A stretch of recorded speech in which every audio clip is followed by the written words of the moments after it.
너는 내 하나님 여호와께 한 징조를 구하되 깊은 데에서든지 높은 데에서든지 구하라 하시니 아하스가 이르되 나는 구하지 아니하겠나이다. 나는 여호와를 시험하지 아니하겠나이다 하니라. 14절 그러므로 주께서 친히 징조를 너에게 주실 것이라. 보라 처녀가 잉태하여 아들을 낳을 것이요 그의 이름을 임마누엘이라 하리라. 아멘.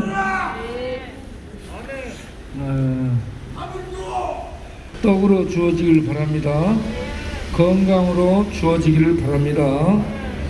여러분 이렇게 눈이 왔어요. 어제 눈이 내리는데 눈을 보니까 차갑죠. 눈이 차가운데 아름다워요. 내려오는 눈도 아름답고 이게 눈이 쌓이면 아름답습니다. 참 아름답다 생각했습니다. 저는 시골에서 어릴 때 자라게 됐는데 겨울철에 말이죠. 그 북풍 한설을 이겨내고 벼랑에 이렇게 생명력을 갖고 있는 푸른 소나무, 푸른 소나무를 보면서 야, 참 아름답다라고 생각했었습니다. 그리고 봄이 되면 이 꽃망울이 터지면서 다 꽃이 피어나죠. 또 대지에서 싹이 솟아 올라오죠. 이런 싹들이 나오는 모습이 얼마나 아름다운지 모릅니다. 추운 겨울에 내리는 눈도 아름답고 벼랑에 있는 북풍 한슬을 이겨낸 소나무도 아름답고 봄이 되면 여기저기서 돋는 새싹들도 참 아름답습니다. 그리고 밤이 되면 하늘에 별들이 찬란하게 뜨고요. 그리고 달빛이 고요하게 비춰오고요. 하늘에 구름들이 여러 모양으로 형태를 바꿔가면서 아름답게 그림을 그리고 수를 놓을 때 참 아름답다 생각했습니다. 이 모든 것을 아름답게 만드신 그분은 얼마나 아름다울까. 그래서 우리 하나님은 아름다운 분이시라고 알 수가 있습니다. 천지를 만드신 하나님은 아름다운 분입니다.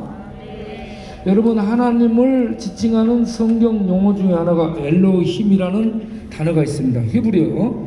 그런데 이 엘로힘이라는 단어는 하나님께만 적용된 게 아니고 가나안 땅에 있는 우상들에게도 바벨론에 있는 신에게도 또 모압 암몬에서 섬기는 몰렉 신에게도 이 엘로힘이라는 신명칭이 사용됩니다. 그래서 고대 중동에서는요, 신하게 되면은 엘로힘으로 통하죠. 그래서 하나님이 이스라엘 백성들에게 나는 천지를 만드신 엘로힘이다. 그래서 태초에 하나님이 천지를 창조하시니라.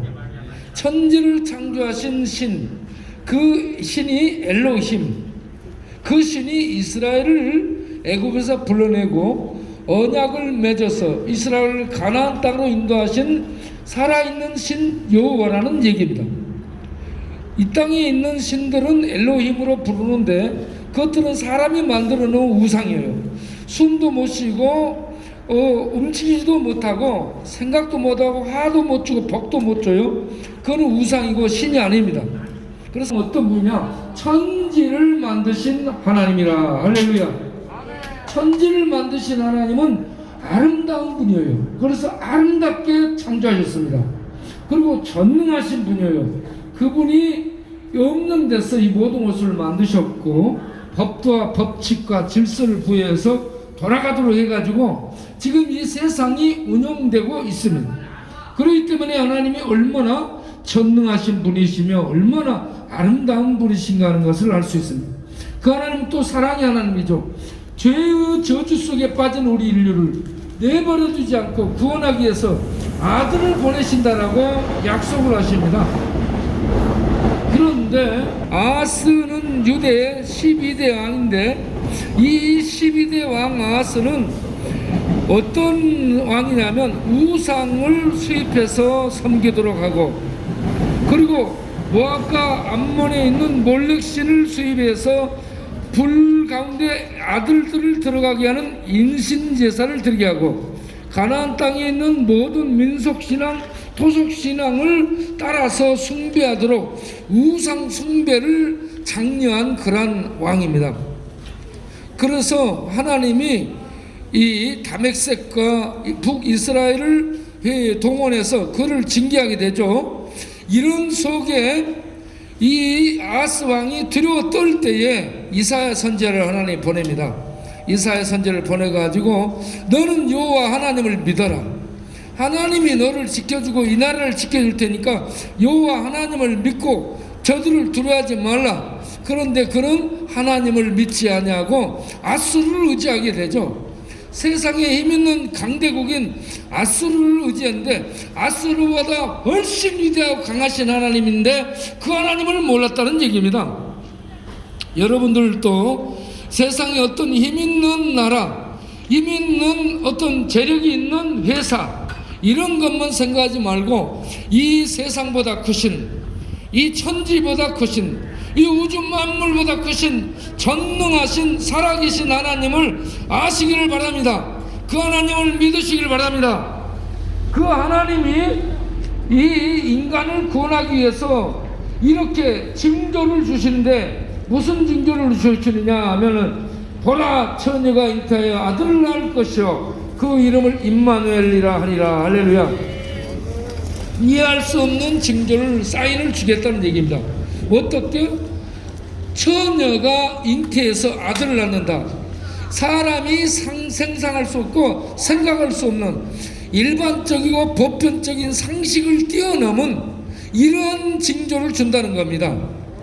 처녀가 애를 낳는데 그 애가 하나님이라는 얘기입니다. 이건 말도 안 되는 얘기를 하니까 사람들이 믿지를 못하죠. 하나님은 하늘에서 번개처럼 능력을 가진 존재로 떨어져야 되는데 그런 하나님으로 오지 않고 처녀를 통해 어린아이로, 연약한 아이로 하나님이 오신다. 이게 믿어지지 않는 거죠.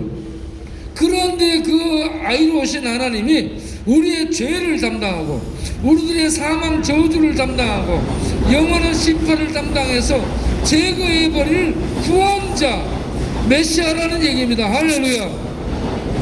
그런데 세상은 이걸 몰라요. 여러분, 이 자리에 오신 여러분들은 이 하나님이 아하스 왕에게 주었던 이 징조인 이 처녀를 통해 태어날 어린 아들 메시아가 우리를 구원하기 위해서 보내신 하나님의 아들 예수라는 것을 아시기 바랍니다. 믿으시기 바랍니다. 믿음은 뭐냐 그러면 이 땅에서 하늘의 경계선을 넘어서 하늘의 진리 속에 들어가는 것이고 영원 속에 들어가는 것이고 하늘의 빛 가운데 들어가서 하나님의 본성에 참여하게 하는 것이 이 믿음입니다. 여러분, 인터넷 코드 꽂으면 그 코드를 통해 인터넷 속에, 핸드폰 속에 새로운 세계가 열리죠. 그런 것처럼 믿음을 통해서 이 세상 한계를 넘어 경계선을 넘어서 하늘의 초월의 영역에 들어가도록 하는 것이 믿음이에요. 이 믿음, 그냥 이 종교가 아니고 이 예수를 그리스도로 알고 믿는 이 믿음을 통해서 여러분들이 죄를 사함받고 사망 저주를 벗어나서 영원한 하나님의 생명에 이르는 구원에 참여하는 복된 분들 되시기를 바랍니다. 그 일을 위해서 하나님의 아들 예수를 이 땅에 보내주셨어요. 여기에는 여러분들이 다 예수를 그렇게 구원자로 하나님의 아들로 임마누엘로 믿으시길 바랍니다. 그리고 한 걸음 더 나가서 믿을 뿐만이 아니고 하나님은 믿는 자들의 기도를 통해서 하나님이 일을 하십니다. 여기 오신 여러분들이 예수를 믿기를 바라고 한 걸음 더 나가 이곳에 오는 모든 분들이 다 쪽범천에 있는 분들이 모두 다 예수를 믿어 구원받도록 기도하기를 바랍니다. 기도하는 일 좀 하세요. 예배 드리는 것도 하나님 일이고 기도하는 것도 하나님 일이요. 밥만 먹고 가는 것은 되지요. 그렇게 살면 안 됩니다. 여러분, 따라갑시다. 이제부터 예수를 그리스도로 믿고 하나님의 일을 위해서 기도하겠습니다. 아멘. 자, 이제 기도하겠습니다.